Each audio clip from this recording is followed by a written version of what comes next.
मित्रों, सनातन धर्म के वेद पुराणों में 4 युगों का वर्णन किया गया है। सतयुग, त्रेतायुग, द्वापर युग, कलयुग। वर्तमान में हम लोग जिस युग में जी रहे हैं उसे कलयुग कहा गया है। कलयुग को छोड़कर बाकी तीनों युगों में भगवान ने अनेक अवतार लिए एवं लोक कल्याण के लिए पाप का नाश किया। क्या आप जानते हैं कि श्री कृष्ण के देह त्यागने के बाद जब कलयुग धरती लोक पर आया तब राजा परीक्षित ने कलयुग को कहां-कहां स्थान दिया? कलयुग किस किस स्थान पर निवास करता है?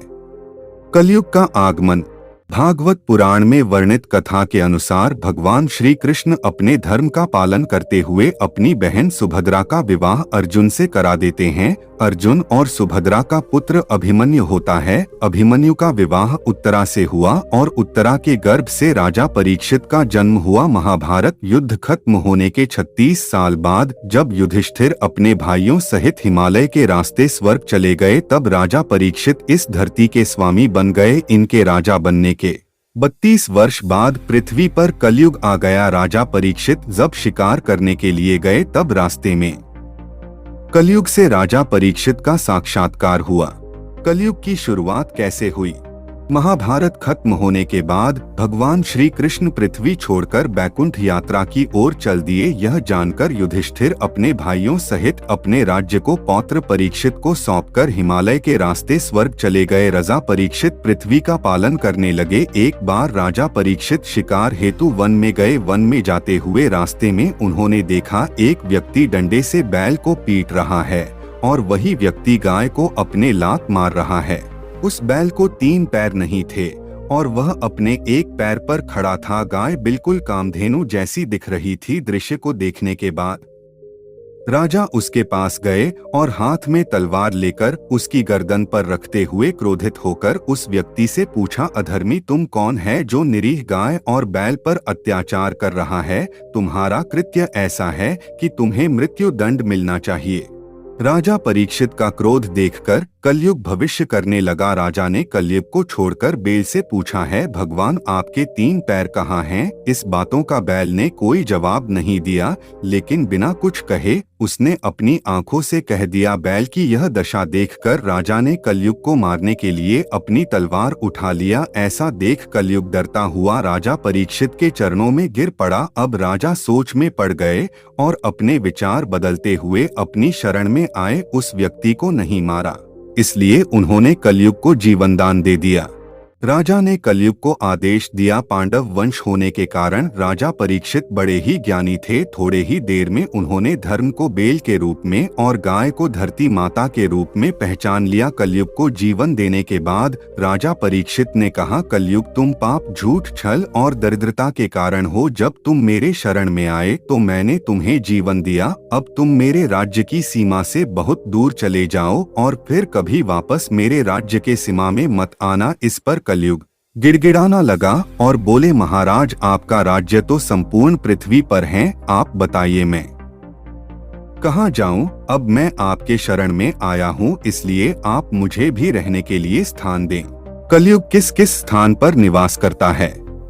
राजा परीक्षित के कलयुग के अनुरोध को स्वीकार करते हुए उन्होंने रहने के लिए 4 स्थान दिए। जुआ, शराब, व्यभिचार, अर्थात पर स्त्री गमन और हिंसा। इस पर कलयुग ने राजा परीक्षित से निवेदन किया है, राजन यह 4 स्थान मेरे रहने के लिए पर्याप्त नहीं है, कृपया मुझे आप एक स्थान और रहने के लिए दे दे। इस पर राजा ने उसे सोने अर्थात स्वर्ण में रहने के लिए इजाजत दे दी। इसके बाद राजा शिकार के लिए आगे निकल गए। कलयुग को स्थान देते समय राजा यह भूल गए कि उन्होंने अपने सिर पर सोने का मुकुट धारण किया हुआ है, उसमें भी स्वर्ण जड़ित है। राजा से 5वां स्थान मिलते ही कलयुग वहां से चला गया, परंतु कुछ ही देर बाद वह सूक्ष्म रूप में वापस आ गया और राजा के मुकुट में लगे स्वर्ण में वह बैठ गया। राजा को इसकी जानकारी नहीं थी। शिकार के लिए जाते समय रास्ते में जब राजा को प्यास लगी तो वे पास ही के कुटिया में चले गए। वहां पर शमीक ऋषि नेत्र बंद किए हुए थे तथा शांत भाव से एक आसन में बैठे हुए ब्रह्मलीन में ध्यान थे। राजा परीक्षित ने उनसे जल मांगा, किंतु ध्यान मग्न होने के कारण शमीक ऋषि ने कोई उत्तर नहीं दिया। अब राजा के मुकुट में बैठे कलयुग ने अपना प्रभाव दिखाना शुरू किया। किस प्रभाव के कारण राजा को अपने मन में ऋषि को मृत्युदंड देने का विचार आया, लेकिन अच्छे संस्कारों की वजह से उन्होंने खुद को ऐसा करने से रोक लिया। लेकिन कलयुग के दुष्ट प्रभाव के कारण उनकी बुद्धि भ्रष्ट हो गई थी और उन्होंने उनके साथ एक ऐसा मजाक कर दिया। उन्होंने ऋषि श्रमिक के गले में एक मरा हुआ सांप डाल दिया। धरती पर पहला इंसान पर कलयुग का यह पहला प्रभाव था और उसने पांडव कुल के एक संस्कारी राजा को अपना शिकार बनाया। कलयुग और राजा परीक्षित की कथा।